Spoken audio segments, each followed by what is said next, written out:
gusta a mí. Los rojos y blancos ganen o pierda, siempre cantan así.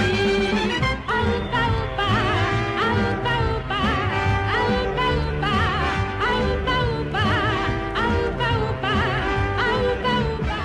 Pues muy buenos días, tardes o noches, como es siempre el saludo inicial de este humilde y carismático podcast que hacemos desde hace ya 6 años o 7, ya no me acuerdo cuántos años llevamos haciendo esto, que se llama Cultura en Rojiblanco.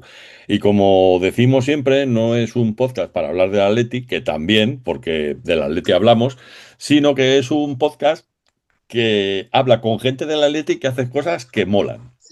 Y lo de hoy tiene un cebo muy interesante. ¿Qué tiene que ver Sergio Leone y Clint Eastwood con el Atleti?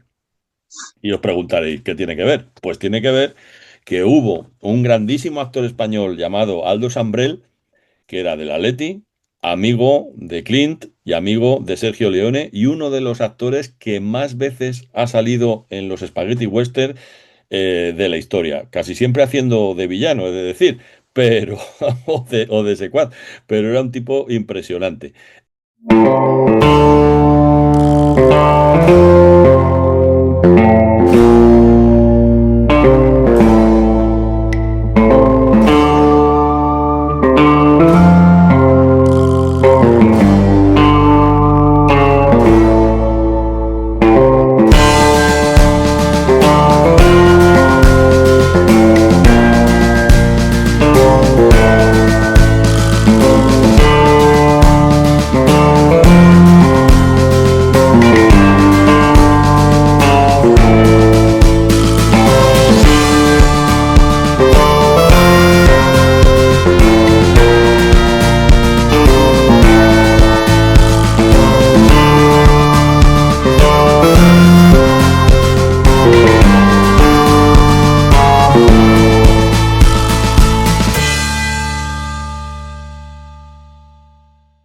Y hoy contamos en la presencia de un gran amigo que es su hijo Aldo, al que ya saludo. ¿Qué tal? ¿Cómo estás?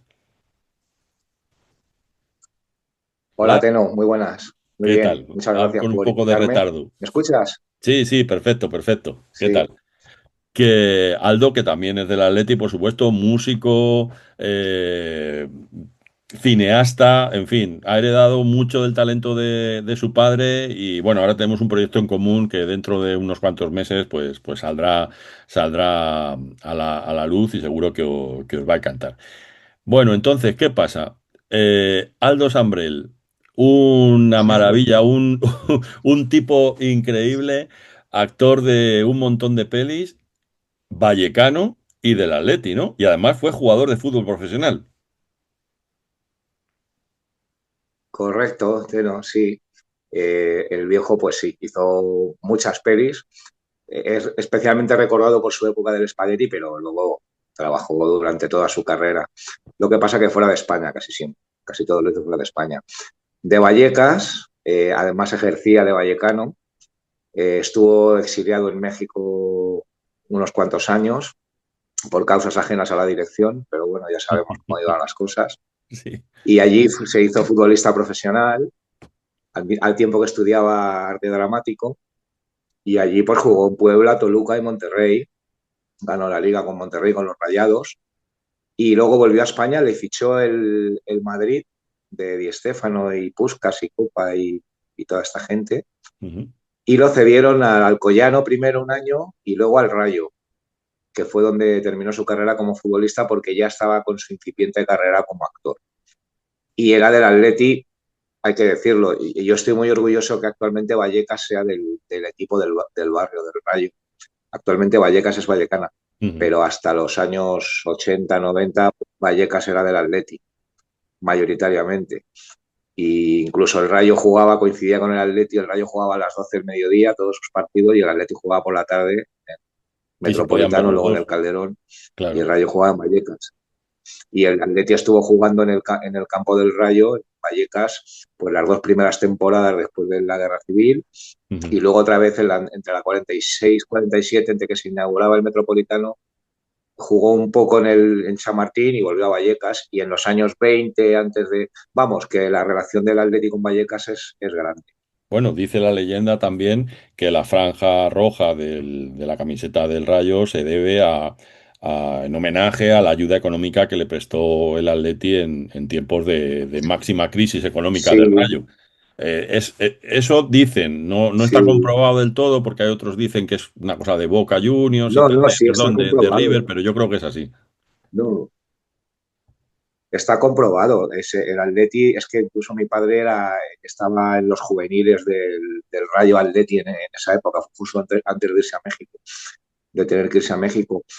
El Atleti suscribió un contrato de colaboración con el Rayo, o el Rayo con el Mm. Atleti. Sí. Tanto monta, monta tanto. ¿Ok?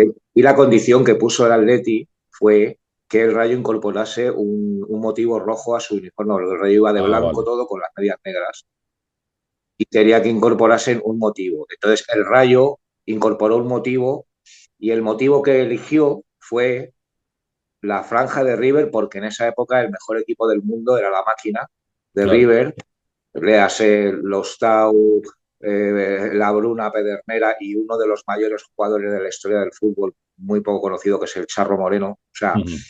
Maradona, Di Stéfano, el Charro Moreno, o sea, un Messi de la época y uno de los más grandes que ha habido. Quiero decir que el River de esa época pues era el equipo de moda en el mundo y el Ujú. Rayo se puso la franja por eso. Luego a la temporada siguiente el contrato con el Atleti expiró y suscribió un contrato con el Plus Ultra, que era filial del Madrid, y Efectivamente. durante 2 años volvió a ir de blanco, pero luego volvió otra vez en el año 53 a recuperar la franja que ya se quedó para siempre. O sea que en realidad esa franja viene por los dos equipos, tanto por el Atlético de Madrid como por el River. Claro, por el Ah, River. Sí, el genial. Atleti fue la condición que puso y el Rayo eligió en vez de rayas rojiblancas o ponerse una cruz roja o ponerse, eligió la diagonal de River. Bueno, queda constatada entonces la filiación colchonera de tanto tuya como de tu padre, que me hizo una ilusión terrible, porque yo Sí, a tu padre ya te conté que le conocí en un festival de cine en el que tuvo que reivindicarse por ignorancia de los organizadores y de los participantes, como el gran actor que era, y dejó a todo el mundo patidifuso cuando les dijo, ¿habéis visto El viento y el león? Y la mayoría dijo no, dice, pues entonces no sabéis de cine. Y yo me levanté de la butaca y aplaudí como un loco porque claro, si hay algo que a mí me gusta en el cine es el epicismo y el cine de aventuras. Y El viento y el león con Sean Connery haciendo El señor de Riff es una película maravillosa. Una de tantas que hizo tu padre, que he visto aquí en Wikipedia, que hay algunas que yo no sabía que había estado. Pone en Wikipedia, no sé si es cierto o no, que también participó en Cleopatra y en Atraco a las 3 que no lo tenía yo eso sí, en el radar. en Atraco a las 3 fue la primera película que hizo porque él era muy amigo de José María Porqué, Ujú. eran amigos por medio de mi abuelo, pero bueno, eran amigos. Y era uno de los tres atracadores, no se le ve la cara. Ah, vale, vale, vale. Vale, vale. Por eso te Es de decía los atracadores, que yo los le de la tenía en escena el radar, final, ¿sabes? pero Los que ahí atacan. no le vi. Pero bueno, después cuando él tiene más relevancia, ¿no? Es con sus colaboraciones también con Sergio Leone, al que tú conociste, ¿no? Sergio Leone. Lo conocí, no solo lo conocí, era mi padrino. Efectivamente, eso es lo que quería, ahí es donde quería llegar. Que claro, y la pregunta es obligada. ¿Tú crees que Sergio De Leone, que no sé si le gustaba el Atleti o no, o el fútbol, hubiera sido un buen atlético? Que esto es una cosa a lo que jugamos mucho, saber si personajes conocidos que no tienen relación con el fútbol, te entienden ese espíritu el colchonero que de lo que nosotros hacemos gala. A ver, el padrino era romanista. Lo que yo no tengo muy claro es, eh, o sea, entre el Lazio y Roma, no sé cuál sería el Madrid y cuál sería el Pues Atleti, mira, la equivalencia. Igual que entre, ¿sabes? el otro día en el Metropolitano, en el Fondo Sur, siempre hay una. Nos fijamos bien porque lo llevamos comentando varios partidos, tanto Iñaco como Enio como yo. Siempre hay una bandera de la Roma. Con lo cual todo encaja, porque parece ser que nuestros hooligans están hermanados con la Roma, cosa que me parece casi más lógica Ya, que con la pero Lazio. No lo sé, ¿sabes? bueno, Pero en mi caso particular, yo creo que es una afiliación de un grupo con una ideología política con otro grupo que tiene una ideología política similar. Yo creo que no corresponde a la historia en sí de ambos equipos. O sea, yo, por ejemplo, cuando digo entre comillas, busco el Atleti Mm, de por ahí, pues, por sí. ejemplo, mi otro equipo, aparte del Rayo, claro, porque yo soy medio portugués, es el Sporting Club de Portugal, ¿no? El Ujú, Sporting de Portugal, los Leones, los Lagartos. Y el Sporting es el Atleti, el Benfica es el Madrid, claro. la Juve es el Madrid, Ujú. el Torino es el Atleti, ¿entiendes? Sí, El sí, sí, está Arsenal claro. es En el Italia Madrid, de ser algo es el el Torino, pero si hay que elegir entre los dos equipos de la región del Lazio, entre la Roma y el Lazio, hombre, pues no lo sé. Es que a mí me parecen ideológicamente igual uno que el otro, ¿sabes? O sea, Bueno, no.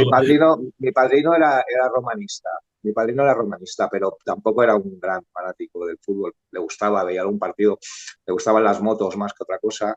Y bueno, cuando jugaba la Nazionale, que además en esa época pues ganó la Eurocopa y llegó a la final del Mundial con Brasil, pues pero vamos, que tampoco era un forofo. Mi padre era mucho, mi padre sí era, o sea, no forofo, no fanático, era forofo del Atleti, del Rayo, pero del Atleti sí, ¿Y era muy del Atleti, sí. cómo se conoce Sergio Leone y tu padre? ¿En qué momento es el que entablan relación y empiezan a trabajar juntos? No, la relación empezó cuando mi padre empezó a trabajar en los primeros westerns, incipientes westerns que se rodaban, producciones españolas, Ujú. en Almería, como el color de la venganza, Ajá. por ejemplo, los hermanos de Romero Marchén. Ujú. Y por medio de ellos, él empezaba a abrirse camino en el tema de la interpretación. Consiguió una audición, bueno, para el jefe de casting de turno, para una coproducción italiana, española-italiana, alemana, hispano-italiana, que se iba a hacer en Almería, que es la de por un puñado de dólares. Y mi padre ahí pues ganó el papel y tal, y la relación con Sergio León empezó en esa película. Mi padre, pues tú le conociste, no sé si mucho, mi padre era un tío que se hacía querer. Ujú. O sea, dijo una vez Luis Aragonés, dijo Aragonés, dice, graciosos son los de Sevilla y algunos de Madrid, que yo creo que tiene mucho de cierto. Pues Sí, mi sí, padre sí. era uno de algunos de esos de Madrid que son graciosos, ¿sabes?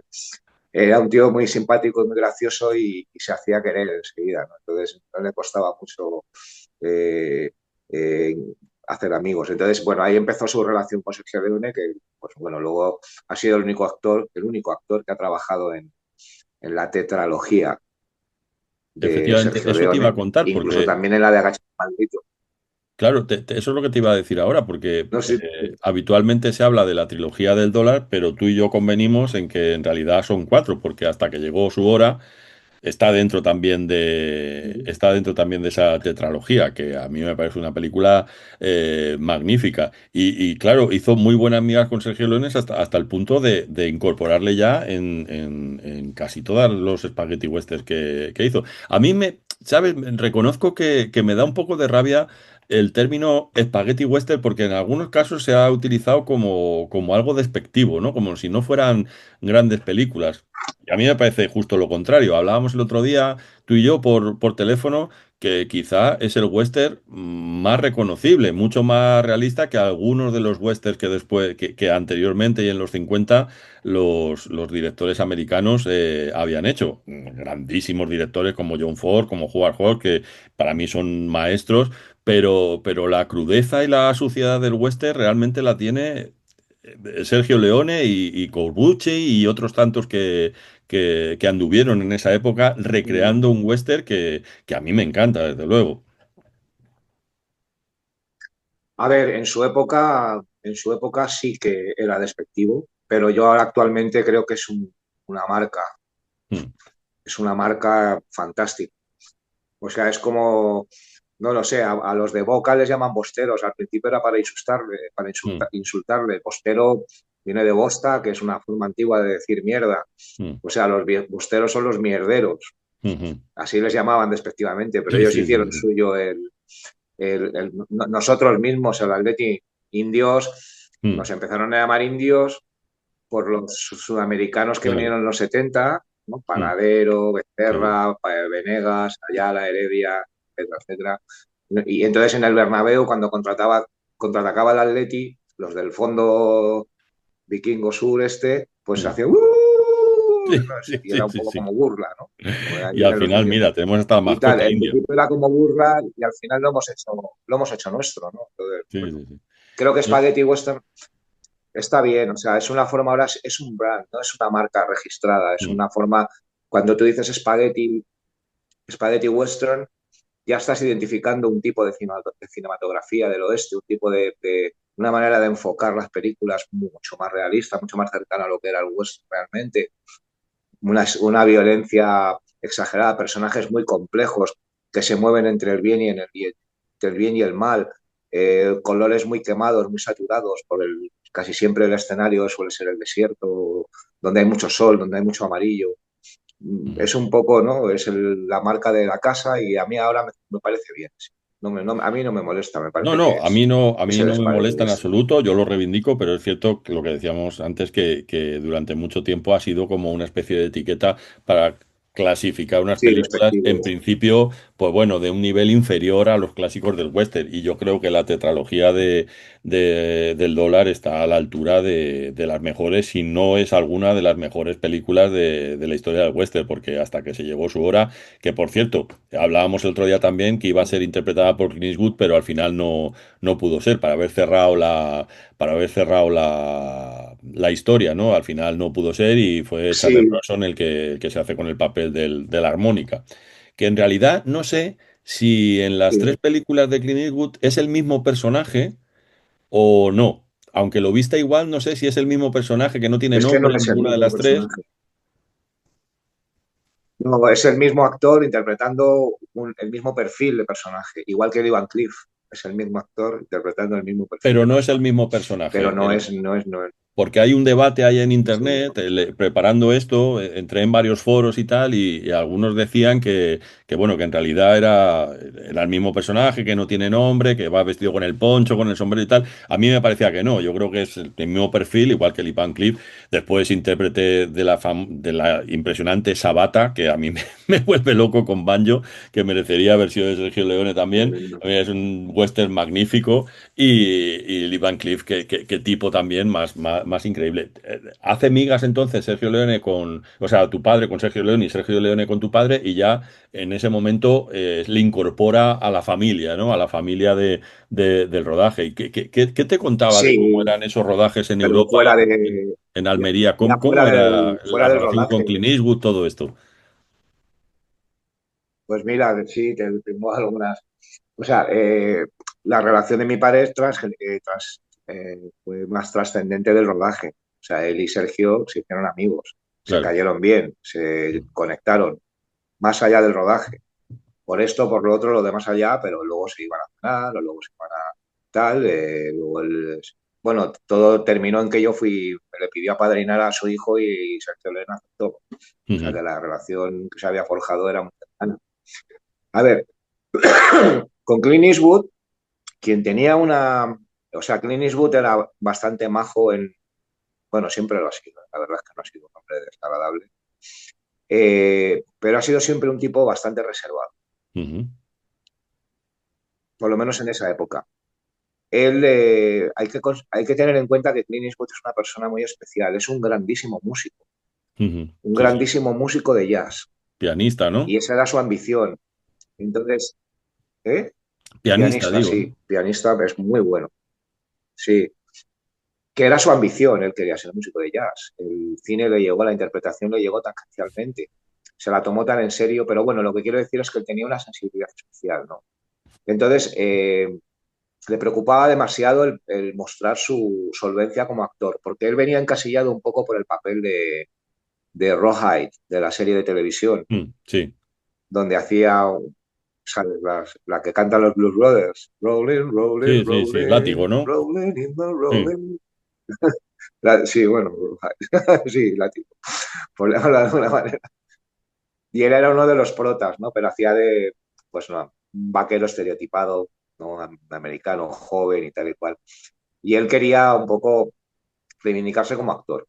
Y él vio en esas películas una plataforma para tomarse muy en serio su carrera. Ujú. Entonces, estaba bastante, pero un poco reservado, pero cuando se bebía un par de whiskies en el Salón Búfalo, en un sitio que había en Almería, legendario, una hamburguesería, el tipo era bastante azul.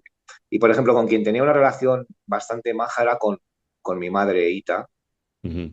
que quedaba para cenar, salían casi todas las noches, quedaban para cenar, porque ellos estaban en el Hotel Almería, que estaba como a 150 metros y tal y cual, y siempre quedaban de primeras para ir a cenar y luego se iban juntando más actores y más gente del equipo y tal. Y luego con mi padre iba a entrenar, iban a correr por las mañanas, todas las mañanas. Sí que tuve una relación bastante maja con mi padre, tanto así que le invitó cuando se fue nombrado alcalde de Carmel Ujú. en el año 80, Clint Eastwood invitó a mi padre a la ceremonia de posesión. Por Y mi cierto, padre fue, claro. que es un pueblo precioso. Yo he estado allí, o sea, estuve en California y uno de los puntos que Sí, fui a visitar fue Carmel, por por una cuestión de sí, seguir al sentimental. mito, ¿no? De friki. Me parece Sí, Clint de Eastwood un friki. tipo increíble y que muchas veces, pues igual que pasa con el Spaghetti Western, que muchas veces las películas, ya ahora sí, pero hace unos años pues no era ni un director ni un actor muy a tener en cuenta cuando realmente yo creo que es uno de los pocos grandes, bueno, de los vivos, de los más antiguos y de los más grandes, ¿no? Como director, un prodigio también, desde luego. Tiene películas mejores o peores, como todos los directores, pero me parece un mito del cine. Y me gusta mucho este rollo de los 3 grados de separación que llevan a Clint Eastwood al Atlético de Madrid, que eso es fabuloso. De Clint Eastwood, amigo de tu padre del Atleti, pues ahí le vamos a poner la chapa del oso y el madroño en la solapa. ¿Y cómo era ese ambiente del pueblo del oeste en Almería? ¿Cómo eran esas producciones? Porque a mí, yo creo que ahí hay una historia todavía que no se ha contado bien. Todo el mundo sabe que en Almería se rodaban western y que había una industria y tal. De hecho, queda todavía un poblado del oeste donde se hacen espectáculos. Pero yo creo que es una historia tan chula que no se ha contado bien. Creo que Alex de la Iglesia hizo una aproximación con 800 balas, pero no creo que sea la historia esa que hay que contar. Me molaría encontrar o haber hecho algo o haber visto o escribirlo, quizá, una historia sobre realmente esos años tan locos en los que de repente el cine americano y el cine europeo descubre un escenario perfecto para contar esas historias que en teoría ocurrían en Colorado o en Nevada o en el oeste más clásico, ¿no? ¿Qué recuerdos tenía de esa troupe, ¿no? Que se juntaba allí a rodar?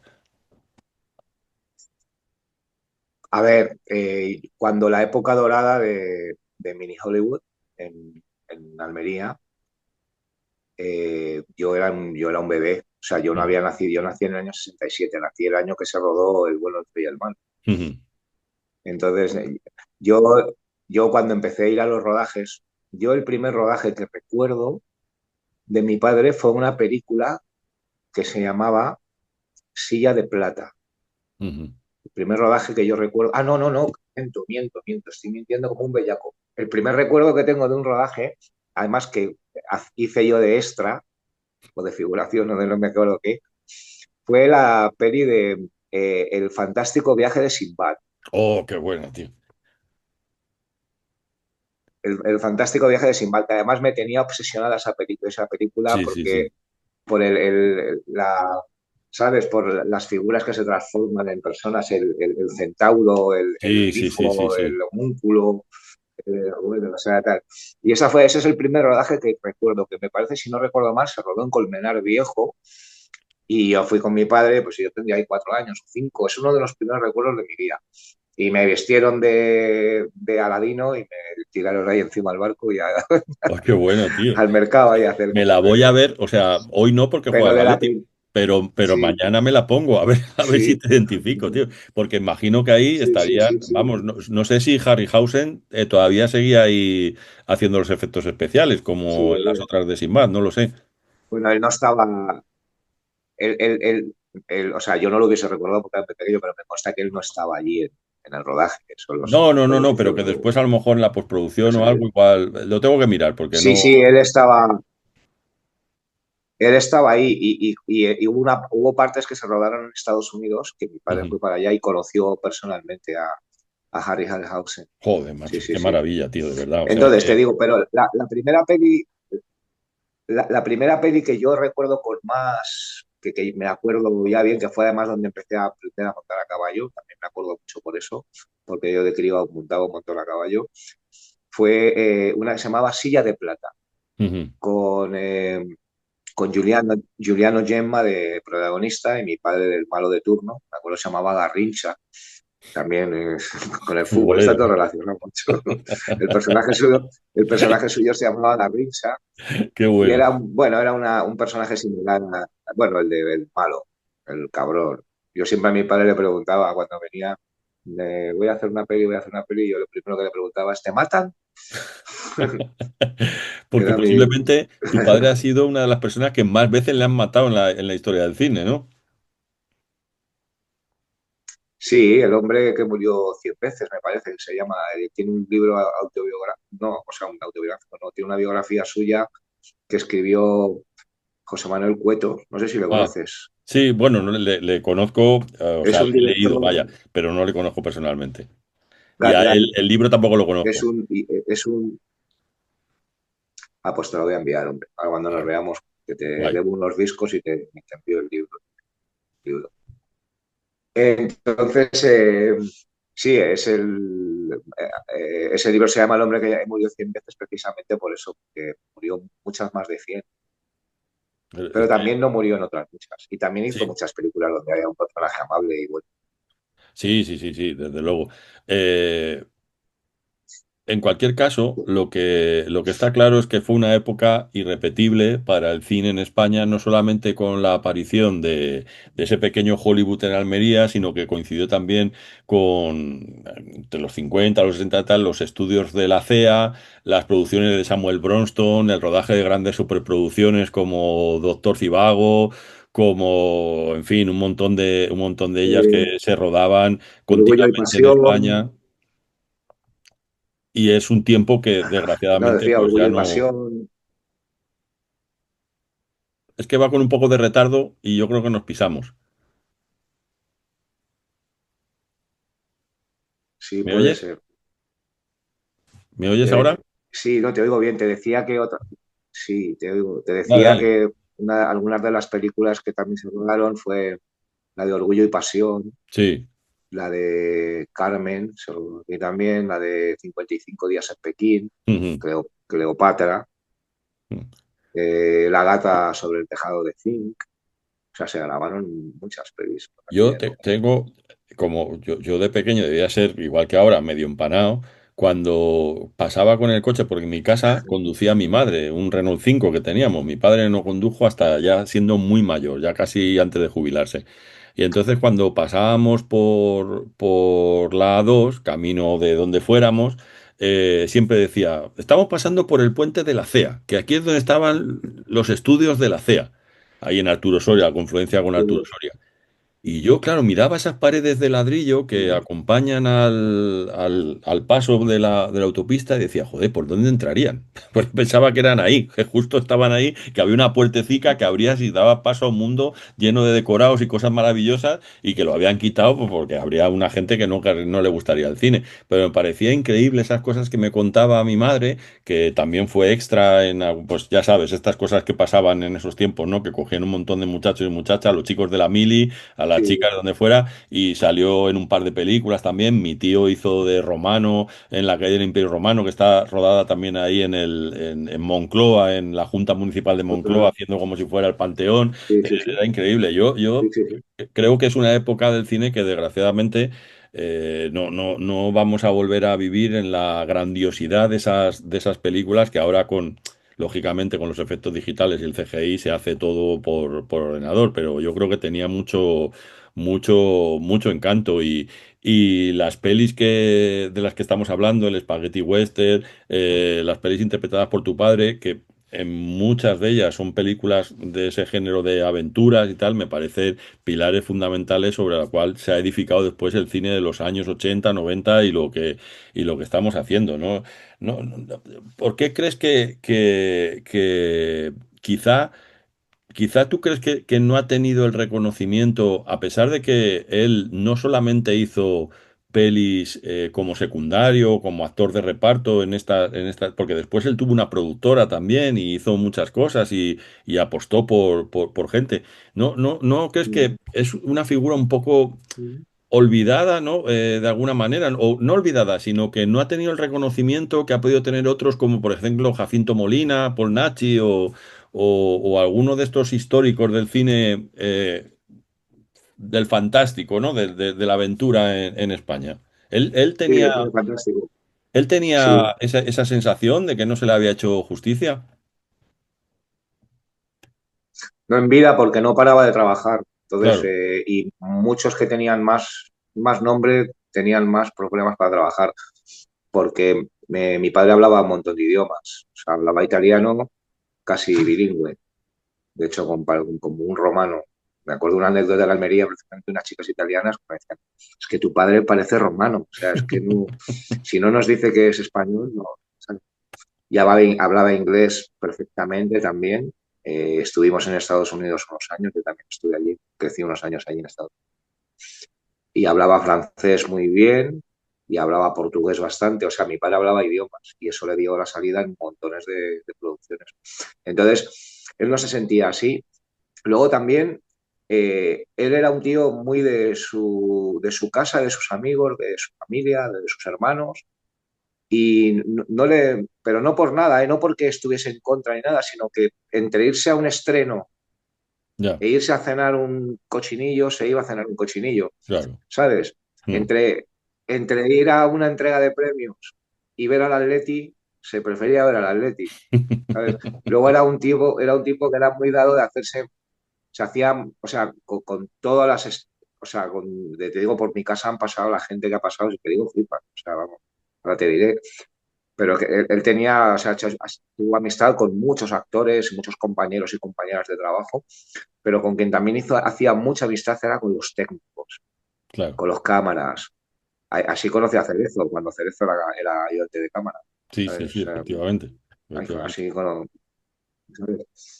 eh, a los cámaras, a los especialistas, a los maestros de armeros, a los electricistas. O sea, él se relaciona con el cocinero. O sea, mi padre decía, lo más importante en un rodaje es hacerte amigo del jefe de cocina.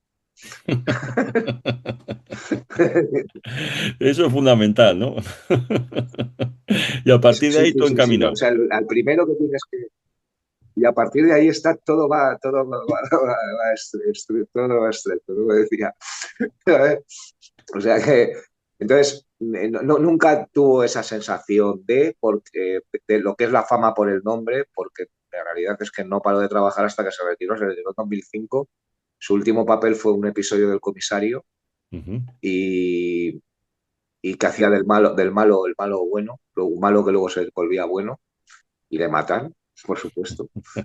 Y, y él, él no se sentía así. O alguna vez que yo sí que le decía, digo, pero padre, ¿por qué no? Había algunos periodistas de la prensa del corazón que eran fans de él y que eran amigos suyos y que le decían, pero Aldo, tío, no sé qué, ven, te hacemos un reportaje, no sé qué. No, no, tal. Y no le Era un gustaba, ¿no? poco, un poco reacio. Yo le decía, digo, pero papá, dice, pero si es que aparte es que no tengo tiempo, y es que es verdad, mi padre pasaba, mm, vamos, yo en mi infancia le vi muy poco. O sea, nos queríamos a muerte, pero le vi muy poco, porque él estaba siempre fuera rodando, Claro, siempre. O claro. sea, yo a mi padre había estado en casa de seguido un mes o un mes y medio, en todo el periodo más largo en el que yo con mi padre haya estado de seguido, Joder. ¿sabes? O sea, todo el día Y no rodando lo de aquí digo en para plan mal, allá. ¿eh? Fue una infancia maravillosa. Sí, sí, pero vamos, que su trabajo le obligaba a estar todo el día fuera de casa, evidentemente, claro. Pero vamos, yo ya te digo, yo lo reivindico 100%. Hablo a mucha gente de Aldo Sambrel y de la importancia que ha tenido como pues uno de los históricos de los característicos del cine, no español, sino en general.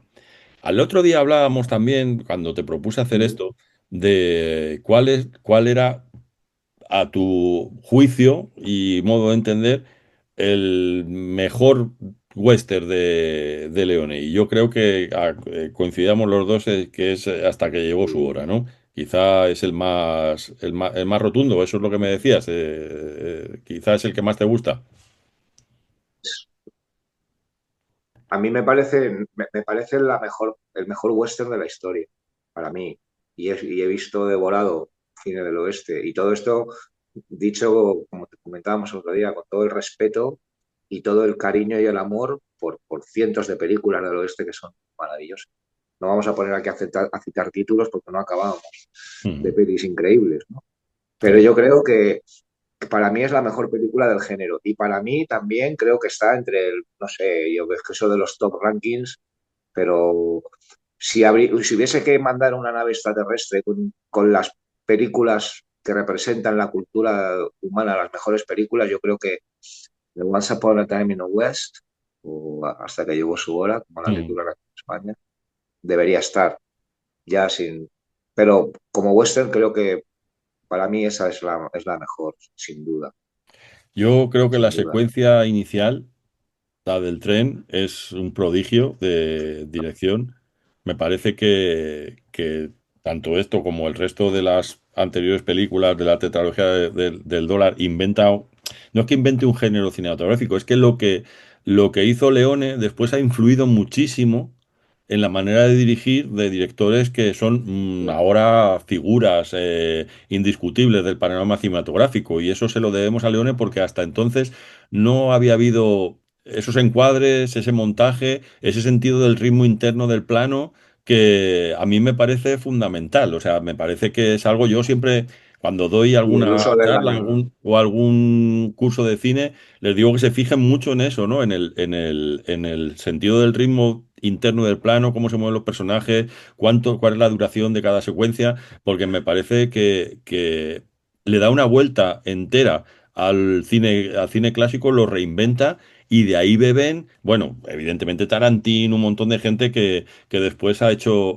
películas fijándose en lo que hacía Leone. A mí me parece que la secuencia inicial de Hasta que llegó su hora es magnífica, es un prodigio.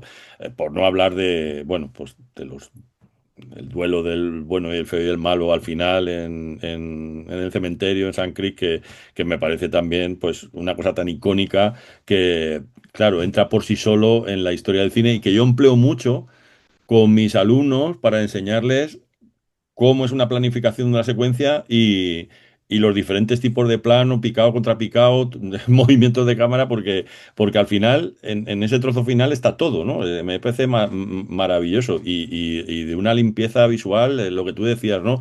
Los tonos amarillos, esa sensación en el aire de que no está limpio, de que siempre hay cosas, la fotografía magnífica, que es una cosa que a mí me gusta mucho, ¿no? Que las imágenes tengan suciedad, ¿sabes? Que tengan ambiente, que tengan textura, que no esté limpio como las series españolas, ¿no? Que es una cosa espantosa, ¿no? Que vas a ver cualquier serie española y no hay ningún matiz, está todo limpio, así inmaculado y precioso, ¿no? Eso a mí me parece maravilloso. Y por no hablar, que ahora te iba a preguntar, de si Sergio Leone tiene un 60% de responsabilidad o 70% en las pelis, el otro 30% es sin duda la música de Ennio Morricone, que tú como músico imagino que a mí me vuela la cabeza. El otro día me puse una lista de Spotify en el coche, camino a Torrejón y vuelta, y repetía una y otra vez los temas míticos de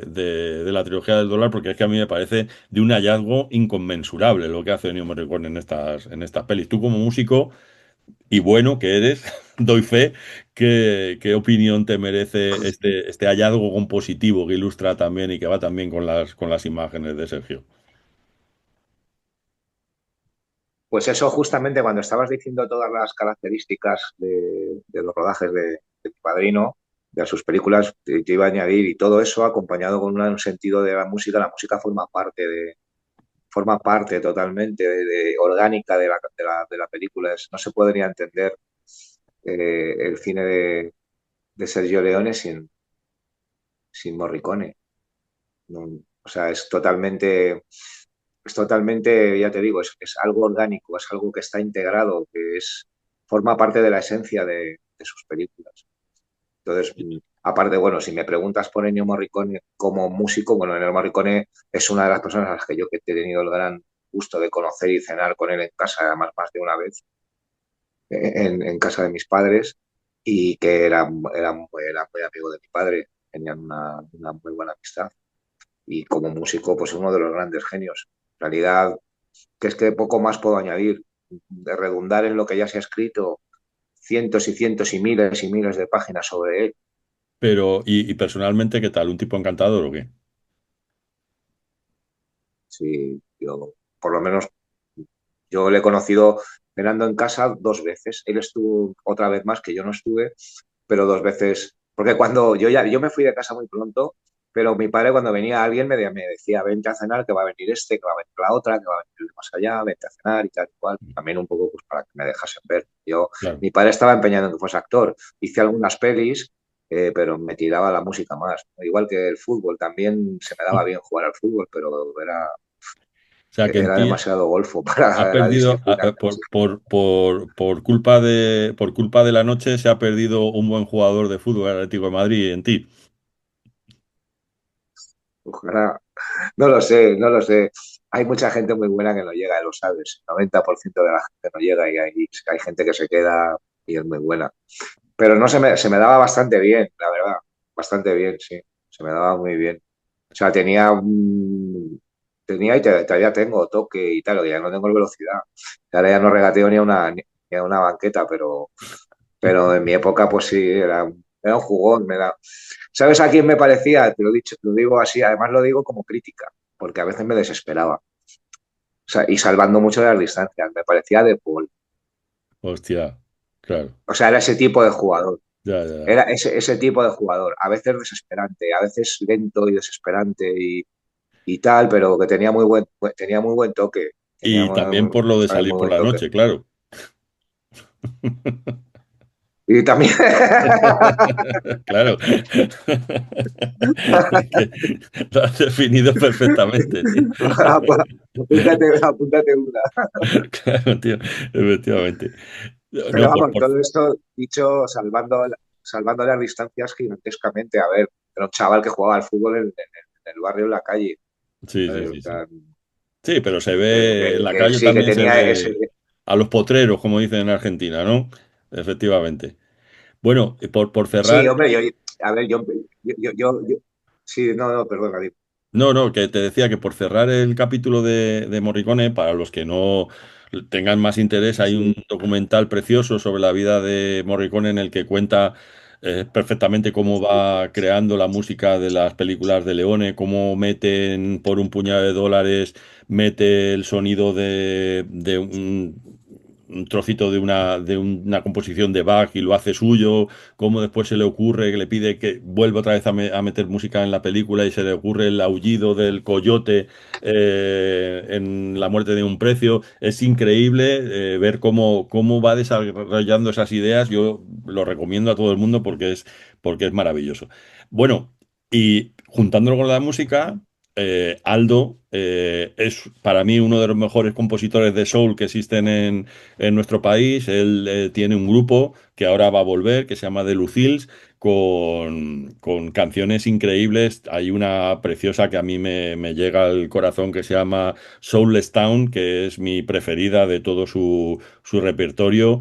Y bueno, ha pasado por diferentes formaciones y por diferentes gustos musicales. Empezó siendo más amante de los tupés y del rock y de repente abrió los ojos, tuvo en epifanía y vino hacia el mundo de los mods, donde se ha quedado durante muchos años. ¿Cómo fue eso? ¿Cómo fue ese cambio radical? Eso es como ser del Madrid a hacerse del Atleti o algo parecido. ¿Qué pasó ahí? ¿Cómo ¿Qué viviste va? esa transición?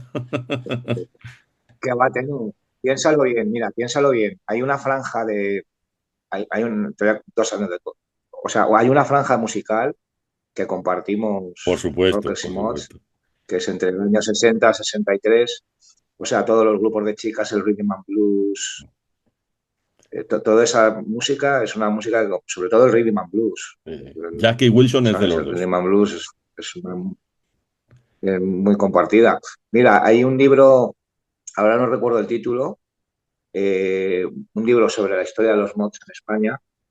No, sobre la historia de los mods, lo que pasa es que tiene un capítulo final sobre los mods en España, donde cuenta Ujú. la historia de los mods. Bueno, es uno de los muchos que habrá, que es que lo tengo abajo si no lo sacaba para enseñarlo, donde viene el diario de un mod, Mm. el diario de un mod, de los conciertos que va toda la semana en el 100, el 101, en el club, en el Soho, hay este cartel. Y ves cartel de Johnny Fame, de los Stones cuando empezaban, de los Blackwell, de Alexis Corner, no sé qué, y Cal Perkins, y Jerry Lee Lewis, y Ray Charles. Bueno, Ray Charles está ahí.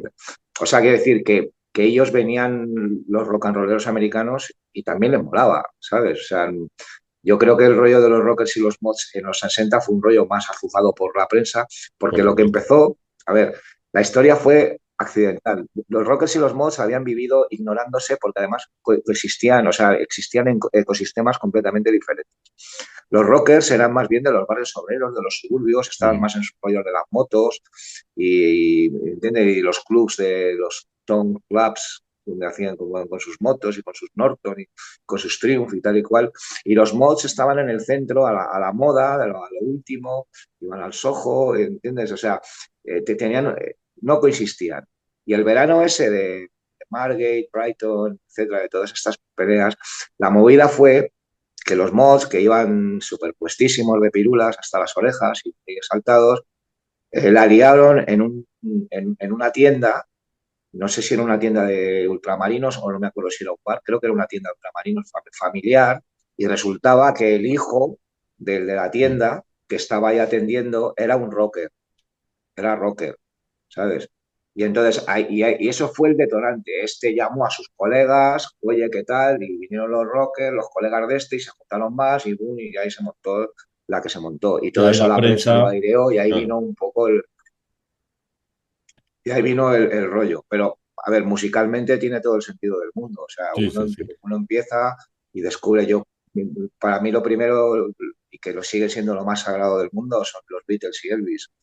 Y eso es lo primero que me entró en el corazón, y eso fue, a partir de ahí creció todo. Y entonces, pues, empecé con los Beatles, y resulta que de los Beatles me encantaban todas sus canciones. Me fue el Rock and Roll Music que me regaló mi madre. Me encantaban todas sus canciones, pero las que más me gustaban todas muchas, pero había unas que me gustaban un poco más.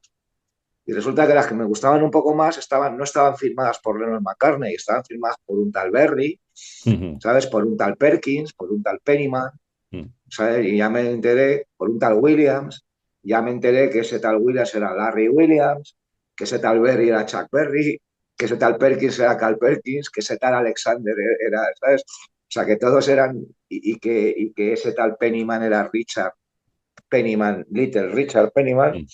Y entonces, pues ese fue el primer impulso, y a partir de ahí, pues me empezó a llegar la evolución de la música. Me empezó a llegar el mod jazz, me empezó a llegar el soul, el rhythm and blues y tal, y poco a poco fui avanzando. Y como yo siempre he sido un tío que he tendido a la elegancia, ya en mi época del tupé me gustaba ir de traje y tal y cual, pues la filosofía mod se, se instaló en mi forma de ver la vida. Pero a mí la gente del rollito me dice que soy un monker. Claro, yo llevo toda la vida con Como esa decía etiqueta. Ringo, soy un monker. Nosotros montamos un bar que en teoría solamente poníamos música o poníamos mayoritariamente música que les debería gustar a los mods y sin embargo se llenaba de rockeros, que eran nuestros mejores clientes. Y tan felices, ¿eh? Como una perdiz, o sea, tan feliz como una perdiz. O sea, sigo teniendo amigos en el mundo de los tupés, pero vamos, muchos más me quedan amigos ahí que de que los que llevan parca. Pero bueno, Sí, es así, o sea, es que sí, incluso comparten muchos ídolos musicales, vaya. O sea, ya te digo, siempre se ponían, me acuerdo que siempre en el bar había un rincón donde se ponían ahí los rockers y tal, y siempre acababan ahí compadreando con algunos mods de catecismo que venían, Julito y Fernando, que venían y al final acababan abrazados diciendo que en realidad la música les unía y que Jackie Wilson era de los dos y no sé, que era muy, muy entrañable. Organizaba una fiesta de Nochevieja con rocker y mod juntos, que era una delicia, sobre todo por ver las pintas que me llevaban ambos, ¿no? Ambas tribus. Yo, es una de las épocas de mi vida que más me he divertido. Y sí, yo, Ya llevamos, digo que ya llevamos 20 años haciendo fiestas juntos de Mod versus Rockers. O sea, ya claro, es claro, tío, es que esto. son, En son los muy, son muy 80 sí que divertidas. hubo las movidas del Rocola. No, que lo que te iba a No, decir es digo que que en los 80 sí que hubo ahí. sí, pero bueno, pero realmente Perdona, también. sigue, sigue. Pero realmente también ahí en los 80 se juntaron protodelincuencia por los dos lados, ¿no? Se juntaron con los rockers, la banda de los franceses, estos que no eran rockers, eran delincuentes, con el único negro racista que yo he conocido, contra los propios negros, una cosa tremenda. Y después los mods pues andaban también muy empastillados y muy exacerbados. Y bueno, pues eso, pero que podía haber pasado lo mismo o sea, no es que fueran ni rockers ni mods, es que eran protodelincuentes que iban a pegarse independientemente de su adscripción musical. Pero después, la época que a mí me tocó vivir, que fue los finales de los 80 y todos los 90, la cosa estaba realmente hermanada y muy tranquila. Y es cierto Sí, que por la eso te música que a mí digo más me gusta y con la que más disfruto, que es el soul, para mí es la base de todo lo que. O sea, a mí me gusta todo tipo de música, pero si tuviera a punta de pistola que elegir un género, evidentemente elegiría el soul porque es lo que más me, que me llena y lo que ligeramente entiendo, ¿no? Pero bueno, independientemente de eso, es una cuestión de gustos, pero disfruto muchísimo yo qué sé, con cualquier grupo. Mira, nuestro común amigo Alfonso ha estado durante mucho tiempo con una banda que estaba considerada la mejor banda de rockabilly del mundo, dicho por los estadounidenses, que es Al Dual, y realmente sus composiciones, muchas de ellas tiraban más casi al final hacia el beat y hacia el rhythm and blues que hacia el rockabilly de catecismo, con lo cual las influencias sí. son enormes en un lado y en otro. Y bueno, hemos dicho que hablamos poco del Atleti, Sí, pero sí, algo hablamos. eh, Pero algo venga, hablamos. vamos. Vamos a Bueno, ver, que queda media hora para el momento. estamos a menos de una hora de jugar contra el Barça.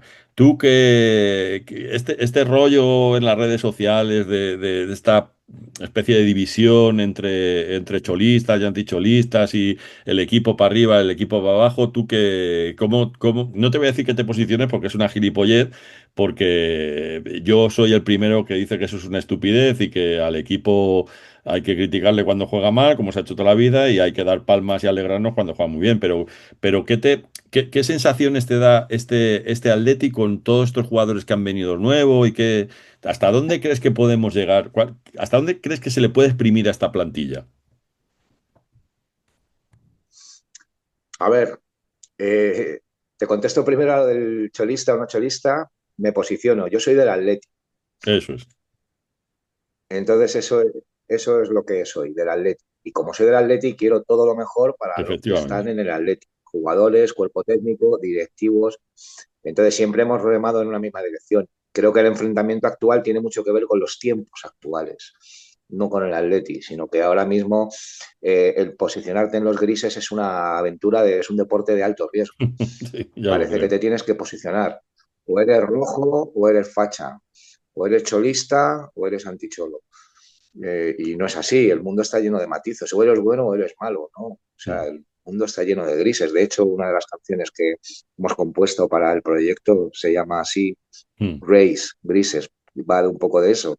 sí. Entonces, Simeone, lo primero que hay que tener por Simeone es reverencia porque es una leyenda del Atleti. Ese tío se ha dejado la camiseta en el campo defendiendo nuestros colores. Y luego ha venido, cuando el Atleti estaba en una mala situación, ha venido a intentar ayudar. y como jugador es una leyenda. Entonces, eso para empezar. Luego, como entrenador, los más jóvenes piensan que el Atleti es una cosa de ahora, de Simeone. Los que somos más veteranos, el Atleti siempre ha sido... O sea, yo me acuerdo que hasta que llegó Cruyff, el Barça tenía una liga más que el Atleti. Y Efectivamente. el Madrid tenía 7, 8 más que el Atleti. ¿Sabes? O sea, que no era... ¿Me entiendes? Yo me acuerdo a los presidentes del Madrid cuando les preguntaban, cuando venía el so-called, el así llamado clásico, Mm. entre el Madrid y el Barça, le preguntó, ¿y de jóvenes cómo vivían el Madrid y el clásico? Bueno, pues sí, sí, vale, pues era un partido que había que ganar y tal, emocionante y tal, pero bueno, nosotros la rivalidad realmente la teníamos con Claro, los del Atleti, claro, tío. que era el equipo de la ciudad y era el equipo que competía y con el que teníamos la vecindad y en el trabajo y en el tal y en la casa y en la familia y no sé qué, no sé cuánto. Y tal. Entonces, el Cholo ha vuelto a poner al Atleti de donde nunca debió salir, que Mm. es entre los grandes de España. Desde luego el tercer grande de España, o sea, sin ninguna duda. Entonces, eso hay que valorarlo también, ¿vale? Entonces, partiendo de ahí, lo que no puedes hacer es defender a Simeone por decreto, porque te cae muy bien, porque es el Cholo, porque es intocable. No, es una persona que también está trabajando para el equipo y cobrando mucho dinero, y hay que exigirle los momentos que hay que exigirle.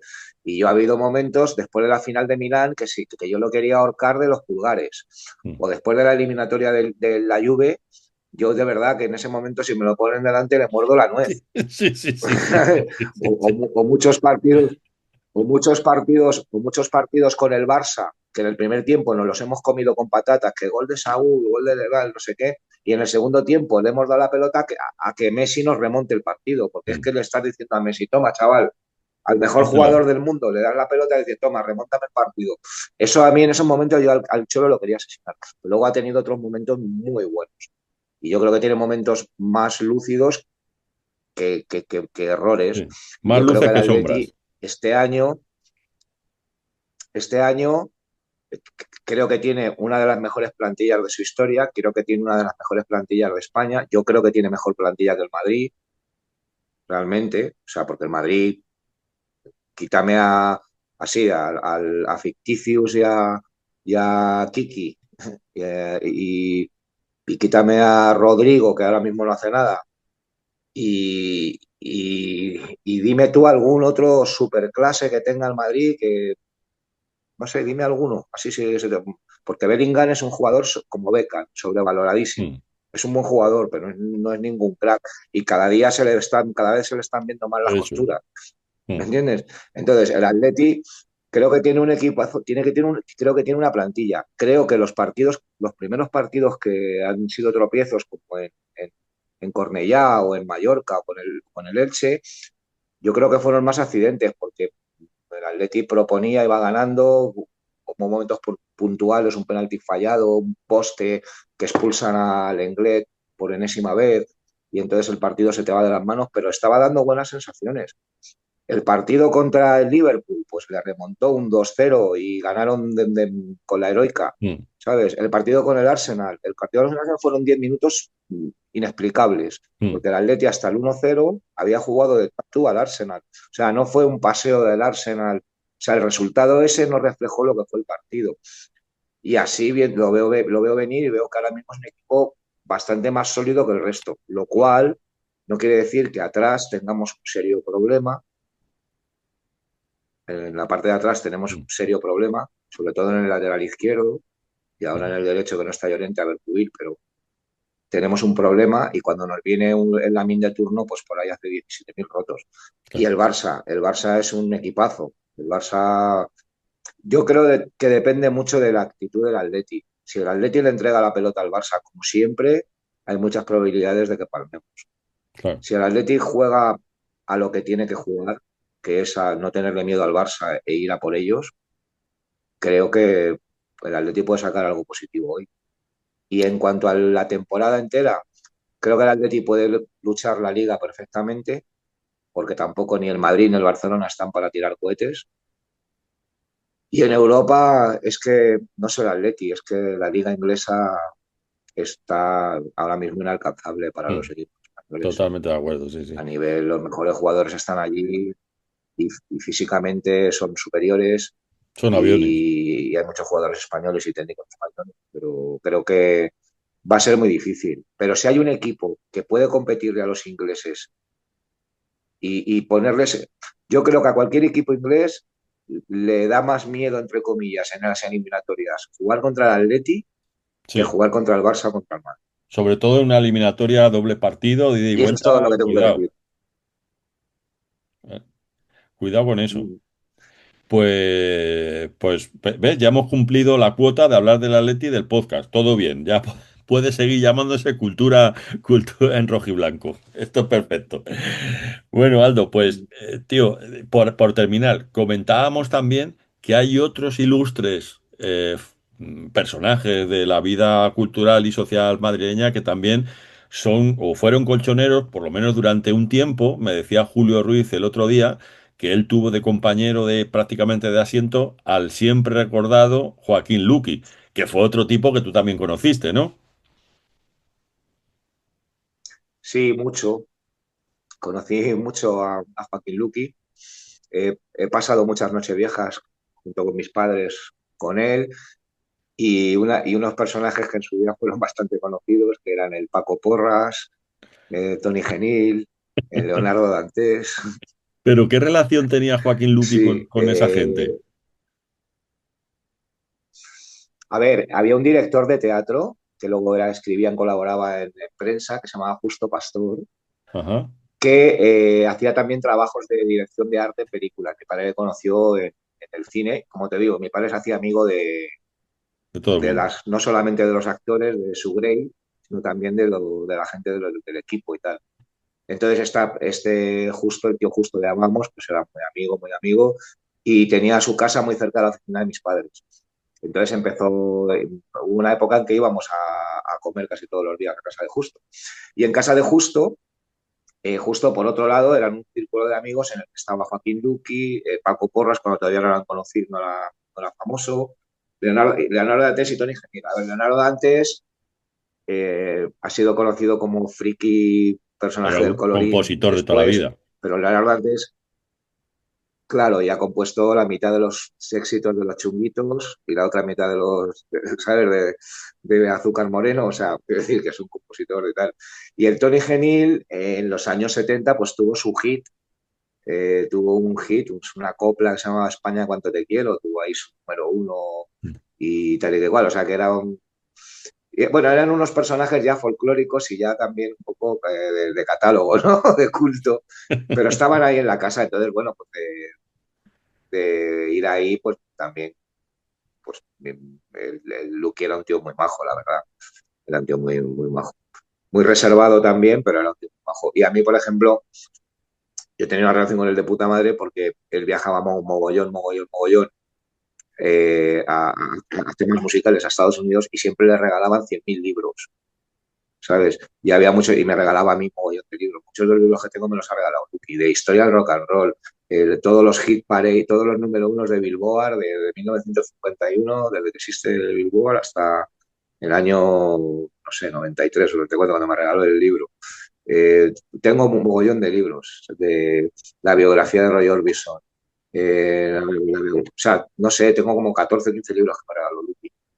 A ver, y entonces, bueno, pues eso, Pues el de ahí otro le día, conocí. Y el otro él, a día, ver, Julio el fútbol no es que le fuese, no, que sí, decía que el no otro te día acabo, Julio no es que fuese un gran futbolero. me descubrió bueno, que simpatizaba por el Atleti, que un año se hizo socio y que se sentó con él. Para mí fue una alegría tremenda, ya ves tú qué tontería, pero me hizo mucha ilusión, porque yo es un tipo de que guardo un gran recuerdo y ese, como se despedía, eso, un beso, un besito para ellas y un abrazo para ellos, que decía siempre al final, y una frase que a mí me acompaña, a mí y a mi socio Pepe Bermejo, nos acompaña toda la vida, que es será 3 2 o uno como tú ya sabíamos, que siempre lo decimos cuando pasa algo mal, ¿sabes? Cuando pasa algo mal, siempre decimos, como tú ya sabíamos, 3 2 o uno la hemos cagado. Pues efectivamente, eso lo tenemos ahí siempre en el diccionario de postproducciones. Y tú y yo lo sabíamos. Así, Efectivamente, sí, sí. Era una época de la radio fabulosa donde a ver, el había. Duki, Dime, dime. No, te digo que el Duki no era muy futbolero, pero bueno, simpatizaba al Atleti, pero de ser algo era de Osasuna. Yo Claro. lo poco que le escuché manifestarse futbolísticamente, le escuché manifestarse por Osasuna. De todas maneras, en casa de Justo lo último de lo que se hablábamos era de fútbol. No, no, Era muy entiendo, poco de lo entiendo. que se hablaba de fútbol. Entiendo. Pero, no, pues ya por acabar, recordar que esa época de la radio que a mí me pilló de adolescente, de pequeño, que estaba lleno de locutores de muchas emisoras que a mí me parecían fascinantes, como, bueno, empezó Avellán, que entonces se llamaba El Baby, claro, que eso ya me pilló un poco más mayor, pero Joaquín Luqui, Sí, Ángel Álvarez de Vuelo 605, Paco Pérez Brían en el Búho Musical, o sea, había una efervescencia ahí de locutores, entre comillas, estrella, por decirlo de alguna manera, que le daban un toque muy personal a sus programas, que era fabuloso y que eso es algo que desgraciadamente también se ha perdido en la radio comercial e incluso en Radio 3, que es un poco el remanente de la radio musical que queda en España de programas de autor, pero yo recuerdo, vamos, o sea, claro, es que claro, no había internet, no había nada, tenías que buscarte la vida y escuchar música donde, nada más que en la radio y aprender de los grupos que conocías, como no tenías dinero para comprarte todos los discos, pues a grabar cintas de la radio, que ¿cuántas cintas habrás grabado tú de la radio? Con un montón de grupos que te sonaban. Yo cientos, mogollón, por ahí tengo todavía. pues Flor de Pasión, o sea, Joder, el Juan de Pablos, el Ordovás, o sea, el Abisbol, había un mogollón de locutores y un mogollón de oferta. Bueno, era otra época. Es que no vamos a entrar ahora a los que la hemos vivido y vivimos esta, lo que nosotros percibimos y que creo que sabemos. Y entonces lo que único que podemos decir es que era otra época. Y ya está, esta es otra época, diferente. sí, sí, no, pero que es cierto que muchas veces, y esto lo hemos hablado en otros podcasts con otros amigos, que la posibilidad de tener a golpe de clic toda la música del mundo ha hecho que curiosamente la gente se vuelva menos curiosa. Valga la redundancia. Esto es algo que a mí me parece, ¿no? Que explore menos, que como lo tiene ahí, bueno, pues siempre lo puede, como los madrileños que no van a ver el Museo del Prado porque está ahí, ¿no? Pues eso es un poco el rollo, que yo echo de menos esa capacidad que teníamos nosotros de intentar brujulear, de interesarte por cosas que a lo mejor éramos una minoría, igual que la de ahora, ¿no? Porque la mayoría se enganchaba a la primera radio que sonaba y le ponían lo que le ponían y ya está, ¿no? Pero es verdad que ha cambiado tanto la cosa que me parece curioso que la gente no tenga los chavales no tengan ese interés por explorar, o a lo mejor exploran cosas distintas y yo ya no lo sé, no lo sé. A mí me llama mucho la atención cuando yo voy al instituto a buscar a mi Sí, hija, que no soy capaz de diferenciar los gustos musicales por su manera de vestir. Que eso es algo que antes, cuando yo iba al instituto, estaba claro quiénes eran los góticos, los mol, los rockers, los heavies y tal. Ahora no. Ahora todos llevan el pelo igual. Y entonces a mí me descoloca eso. Realmente. ya. No, sí, mira, si es lo que tiene que ver un poco al hilo de lo que al principio del podcast comentabas, de que mi padre si era reconocido o no reconocido. Es que no es mi padre, es que yo he tocado con Montana, he tocado con La Frontera, y he tocado he acompañado a Chuck Berry, he acompañado a Carl Perkins, he acompañado a Sleepy LaBeouf, he acompañado a Jerry Lewis, o sea, he tenido gracias a Miquel, al grandísimo Miquel Barça, Mm, que fue promotor de todos ellos y estuve en la banda base durante varios años de todos esos artistas. Y yo, por ejemplo, a un chaval de ahora, tú le preguntas por Venancio Muro, o le preguntas por Tony LeBlanc, o le preguntas por Antonio Zores, no tiene ni puta idea quién es. O le dices, te iba a decir los hombres G sí que están más en boga porque han seguido ahí, pero tú le hablas yo qué sé, de Polanski y el Ardor, o de ya. Golpes Bajos, o de Los Elegantes, y no tienen ni puta idea. Sin embargo, yo he notado que un chaval inglés o un chaval anglosajón, que son horribles en casi todo, pero en esto, por ejemplo, sí que tienen una memoria, pues chicos, les suena a Eddie Cochran, Claro. aunque no sepan quién es exactamente, pero les suenan porque sus padres no escuchaban copla, claro, escuchaban rock and roll y sus abuelos escuchaban rock and roll, ¿me claro. entienden? Entonces, siempre hay, ¿sabes? Y saben quién es John Wayne, Fíjate, esto ¿me es una entiendes? cosa. Aquí no sabemos quién es Alberto Clusas, Esto ¿sabes? es una cosa que yo lo discuto mucho con mi compañero Pepe, porque hicimos hace tiempo un espectáculo, se llama El Guateque, con música de los 60. Los Bravos, los Sí, Brincos, Juan y Junior, en fin, los cosas muy Buster, chulas. Pues ha tenido su recorrido, pero no lo ha petado como nosotros pensábamos que lo iba a petar. ¿Por qué? Porque la gente que ahora, a la que estaba destinada, que ahora tiene 70 80 años, resulta que eso no es lo que escuchaba. Escuchaban otras cosas. A lo mejor escuchaban a no, Peret, escuchaban a Lola Flores, claro, escuchaban escuchaban, Claro, no escuchaban esos grupos que eran claro, el cordón de como mi el indie de la corpiño, época. ¿Sabes lo que te digo? Sí, les suenan las canciones, pero no era lo claro, que... Tú vas a Carabanchel a hacer esto a un centro cultural que se llena de señores mayores y la mitad de las canciones no las conocen. Y para nosotros son imprescindibles, claro, ¿sabes? La caza de Juan y Junior, yo qué sé, tío, cosas así. No saben qué son, porque quizá en España, bueno, quizá no, seguro, no hemos tenido esa cultura del pop y del rock que evidentemente han tenido en Inglaterra y en otros países, y aquí pasó muy de refilón, solamente para los modernos, entre comillas, ¿no? Y bueno, pues es una característica, ni buena ni mala, es diferente, ¿no? A otros países, seguro. Marisol, si la conocen, ¿no? Cosas así, Rocío Dúrcal, pero poco más, ¿eh? Poco más. Bueno, a mí me da miedo que las nuevas sí, generaciones conozcan solamente a Bizarrap o a, ¿cómo se llama? Este que ha llenado el Calder Metropolitano 10 Sabina, veces. Eh, Sabina, no, el reggaetonero Alejandro Sanz. este, el reggaetonero este tan famoso que se me ha ido el nombre, que ahora Ah, saca un es que disco no de salsa. tengo, El Bad Bunny, joder. estoy completamente desconectado de... Bueno, pues, Bueno, sí sé quién es, el nombre me suena, pero es que no conozco ni una canción del tipo. pues Vamos, es fíjate, que y sé que fíjate lo lo han que. nominado ha ganado el Grammy, ¿no? Al mejor compositor Sí, y sí, no sé sí. qué, no sé cuántos, y la Pues gente fíjate, escandalizada, pero yo no he fíjate, escuchado, y así lo desconozco de cerramos su con lo música. del Metropolitano, porque es un tío que ha vendido 1 millón de entradas en Madrid, ¿vale? 1 millón, ¿eh?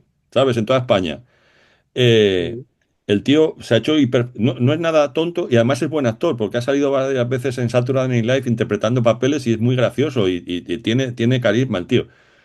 ¿Qué es lo que pasa? Que ha hecho 2 o 3 discos de estos de su estilo y tal, que se ha hecho súper famoso, y ahora el que ha sacado tiene una banda borica de salsa que es la hostia. Entonces, claro, a poco que ha podido, ha vuelto a hacer música con músicos de verdad.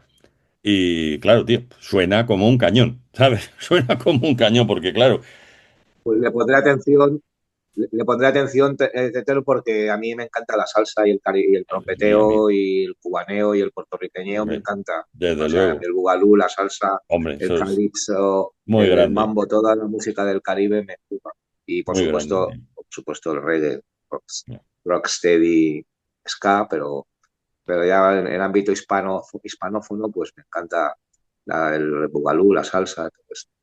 Pues muy Muy bien bien. por él, bien por él. Ya te Claro, digo que yo no he escuchado nada de él, pero no por prejuicio ni nada, sino porque sí, le está relacionado con el reggaetón, yo he escuchado reggaetón con oído crítico abierto, como escucho todo, pero es que no me aporta nada. claro, a mí me pasa El igual. trap y eso sí le veo más sentido, ¿sabes? Ujú.